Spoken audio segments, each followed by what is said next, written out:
All right, hi everybody.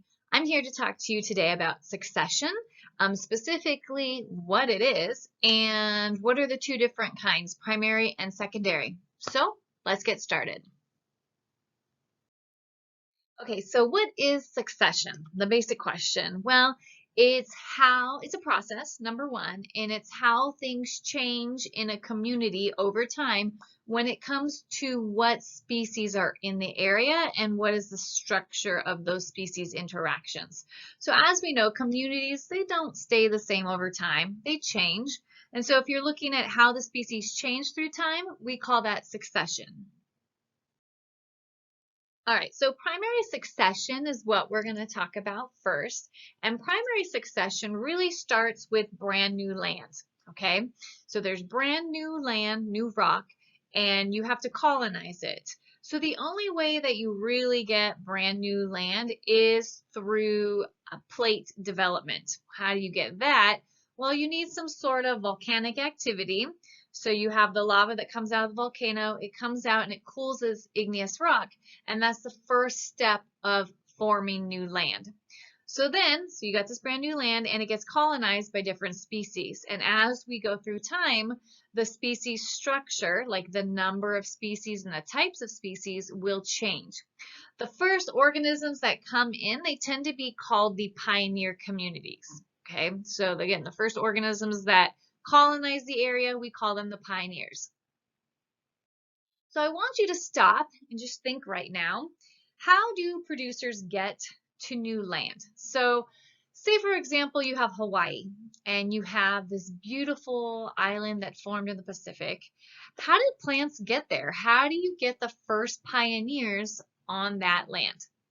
So take a second, think about it. Okay, well, I just love this image because it documents pretty much one way that plants can get there, and that's through bird feces. So birds, they often eat plants. When they eat the plants, they can ingest the seeds, and of course, when they excrete the waste, seeds will be in their waste, and so it can land on brand new land, and it can germinate, and lo and behold, you have a plant growing on the land. Also, some species can hitch a ride. So some species can swim. If it's a plant, maybe it's a seed is on the back of something that can swim and it gets to that island. You might also be a floater. So some seeds are buoyant and they can travel in the water and get to the new land. Also, they can hitch a ride on any kind of floating device that's in the water.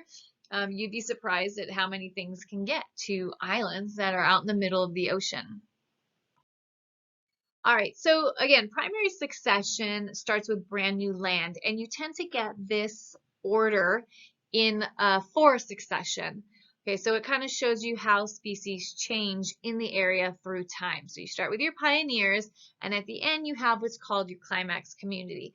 So I'm going to go through the steps to show you what are some of the different levels of the succession. But I want you to keep in mind, this is for a forest. Okay, all communities do undergo succession, but they may not look like this. So for example, like if you're in the tundra, which is the furthest north biome, you're probably, your communities are going to change, but like the climax community is not going to be this huge forested area because that doesn't exist in the tundra. Same thing with the desert, right? So they each have characteristics that are unique to themselves through succession. But I'm going to give you the example of a typical forest. So first off, you have to have your colonizers, and the most common colonizers are lichens. Lichens are a symbiotic relationship, mutualistic, between a fungus and an algae. Sometimes there are cyanobacteria that are growing within that lichen. And what lichens can do is really phenomenal, is they can actually take the nitrogen out of the air or rock and convert it into nitrate, a usable form that other plants can use. Now remember, plants are definitely in need of nitrogen. It's their limiting nutrient. So they have to have some way they can access it through the soil, and lichens are really good at doing that.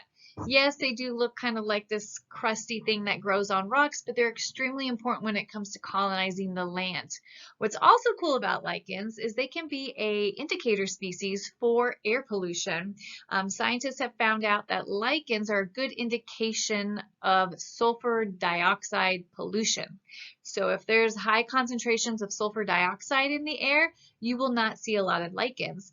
Also, different species of lichens can grow in different concentrations of sulfur dioxide. So based upon what species that you find of lichen, that can tell you a lot about how much sulfur dioxide is in the atmosphere. All right, after you get the lichens and the nitrogen into the soil, into the ground, you start seeing the soil develop. So there's nutrients in there. And that's when you get the smaller plants that come in. So things like the grasses, the small shrubs, the perennials. So their life cycles are more than just 1 year. And if you get the smaller plants in, then you also get habitat. So little organisms like lizards and rabbits, they have some sort of shelter in order to live in. And so that leads to more species being in the area. After that, you get some of the younger trees growing, right? And if you have the young woody trees growing, you have even more habitat. So there are more places to hide, more shelter, so more species can come again into the area. And the final step of succession is your climax community. So these tend to be the mature forests, the very old mature forests that exist in areas that have forests. What's interesting about this is that in forest case, it can take hundreds of years to form. But again, depending upon the type of environment, succession can happen very quickly or very slowly, again, based on the environmental conditions of the area. All right, and so I like this graphic because it's very simple, kind of shows you what primary succession looks like. So again, remember this is brand new land that's being colonized. So you start with your bare rock, and then as time develops, you see the mature trees. Now again, this is just for a forest biome of some sort. Keep in mind, what biome are you talking about when you're describing your succession? Okay, now compare that to secondary succession. Secondary succession is the same thing. It has a change of the species structures through time. However, it's usually caused by some sort of catastrophe. Something came along, destroyed the land, and now the community has to rebuild. And so a lot of times these disturbances are specific to the biomes that they live in. So for example, here in Los Angeles, we have a lot of fires in our chaparral biome. And so fire is definitely a disturbance that will cause the community to rebuild.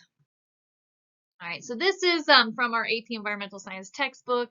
You can see this is an abandoned field in North Carolina. So you got your temperate deciduous forest biome there, and of course it rebuilds.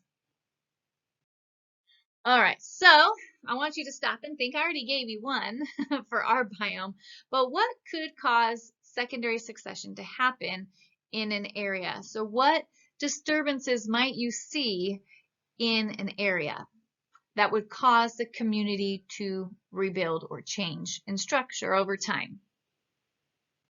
All right, so definitely fire.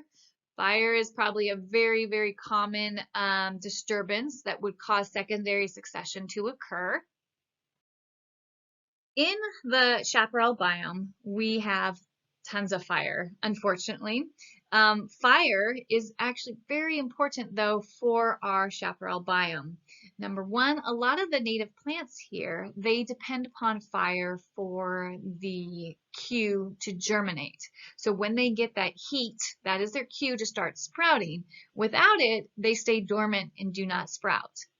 It's also a great way to get rid of non-native competitors. So here in Southern California, we have a lot of this mustard plant. It was actually brought over by the Spanish. It's everywhere you'll see it. But when you have a fire, these plants, since they're not native, they're not used to the fire. They can't withstand a fire. So they pretty much get burned up in the fire, and then it leaves area of land for the native species that were adapted to fire to grow. Okay, and so again, a general rule is as ecosystems mature, so as they get older, you start seeing an increase in a lot of different things. Number one, you get an increase in diversity and population numbers. So how many species exist in the area and how many of each do you have? As it gets older and more mature, you tend to see more species in the area. Also, the system is more stable. You get more connections with the food web. So in case there's any sort of disturbance and you remove one, most of the species will still survive. You get an increase in biomass. So biomass, again, is the weight of the living material in the area. So as the ecosystems get older, you get higher numbers of biomass. And then lastly, the ability to hold nutrients in the system increases as well. And again, here's kind of the general rule again. So as your community complex increases, more species are able to live in the community. And this is just a great example. It shows you as you increase in structural complexity of vegetation, so you've got a whole bunch of different types of vegetation, the number of bird species actually increases in the area. So that concludes our discussion on succession, and I hope you're able to now see the differences between primary and secondary succession and apply it in your class. Thank you so much.